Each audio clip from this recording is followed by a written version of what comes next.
For over 30 years, the Latino community of Washington has relied on the valuable services of SeaMar Community Health Center. It makes me feel good that even if we have a low income, at SeaMar they try to do their best to help us. Silvia Monge is a Mexican immigrant who became pregnant with her first child and found the care and guidance she needed at SeaMar. Thanks to God, we found SeaMar, because when you are alone without family and becoming a mom for the first time, there are many things that you don't know, and at SeaMar they helped me a lot. Since then, Silvia and her children receive medical services at SeaMar in their own language.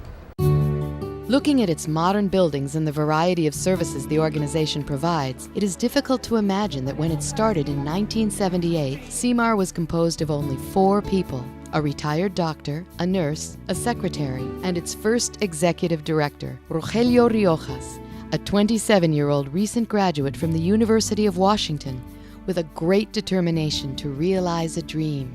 My dream was simple. I want to work in a community health center. I mean, that's all I wanted to do. My vision was I want to be a director of a community health center, and I want to help people.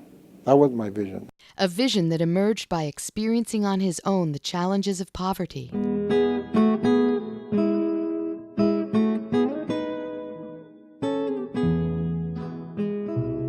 Rogelio Riojas was born in Thorndale, Texas, from a farm worker family who used to work in the fields here in Washington during the 50s. They were a part of a generation of Mexican-American families whose labor was essential to harvest the crops throughout the country. Looking to support their children, these families would travel from one state to another, field to field. Every time we moved, we would go into another school. And so, that part was a difficult part, for me. And every school had different workload in terms of studying, and sometimes I was behind, sometimes I was ahead. It all depended on the school. Rogelio was 15 when his family finally decided to settle down in Othello, Washington. However, he still faced the adversities that most Mexican-American kids confronted at that time. My first language was Spanish. I didn't learn English actually that well until I actually came to college, and it was difficult. Sometimes, for example, in high school, when I was in high school, we had to give oral reports. A lot of the Mexican kids, didn't want to give their oral reports because it was difficult, to speak the language. And I used to do it, but I was terrified. I mean, I would get sick, the night before, and I would get sick, during the day up to the time that I was given the report.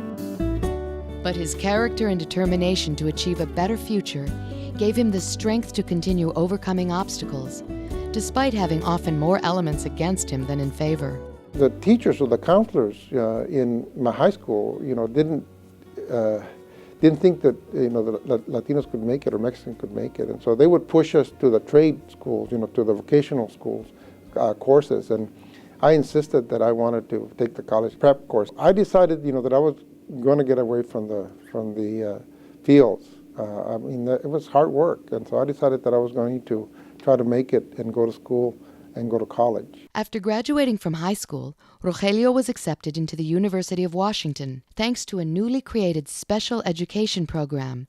It was the historical era of the civil rights and the Chicano movement. That is when Rogelio Riojas, inspired by the social justice movement, participated actively, but without missing sight of his main objective. Social change was important at the time, but we all were also thinking that we need to graduate, at the time here in Seattle, we didn't have a professional community. We saw it as important, that we graduate and that we create a professional community within the Latino community. Rogelio Riojas graduated from the University of Washington with 2 bachelor degrees, as well as a master's degree in health administration. He was determined to work hard to provide the health services Latinos were lacking when he was hired to be SeaMar's first executive director. I think a lot of it was luck. I mean, you don't hire a 27-year-old fresh out of college, to be the chief executive officer of a company. That doesn't exist because there was nothing there. Only this small and modest building called the South Park Clinic, which would become the starting point of what SeaMar is today. I think that anybody that knows Rogelio and truly understands his accomplishments are first and foremost impressed by the fact of his background as a farm worker from a very large family who has tasted what it is to work hard, to travel, to change schools, to lead a life which in many cases is basically the caricature of how many Mexican Americans lived in the 1950s and 60s and 70s, brings to the table a very, very important element to what is now SeaMar. Dr. Antonio Sanchez was the Director of Outreach and Elderly Services during the early years of the organization. He was part of a generation of young professionals in the 70s to whom SeaMar offered an opportunity for their development. I remember when I first started to work there, the goals were lofty. Not an easy place to work. It was a job that was 24 hours a day, 7 days a week. Every day was a building day. He recalls with great admiration Rogelio Riojas' leadership, always working to improve the standards of services.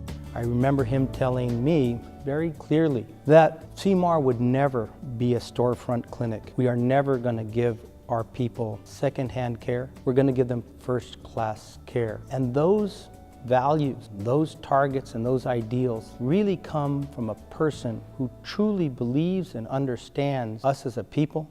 This profound respect for his community is mirrored in the values Riojas has instilled in his own children. My father has never forgotten where he comes from. It's always been important for him to help the Latino community, the Mexican community. He's always wanted to help people, to give dignity to people's lives. And through his calling in life, I think, has been to work at SeaMar, and he's answered that call.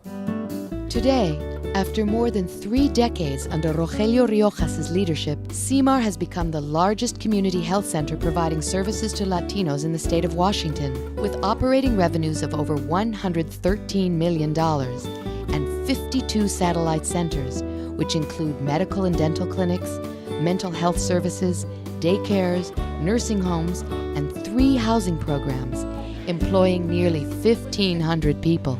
SeaMar has been a big part of our lives. I've seen SeaMar grow a lot. And so when I see, everything from the construction of the nursing home to all the new facilities that are being opened, to all of the people who have been employed by SeaMar, to people who have been touched in one way or another through SeaMar, I feel an immense pride. A feeling of pride he shares with all his family, especially with his mother. Because she has also been very active in the community.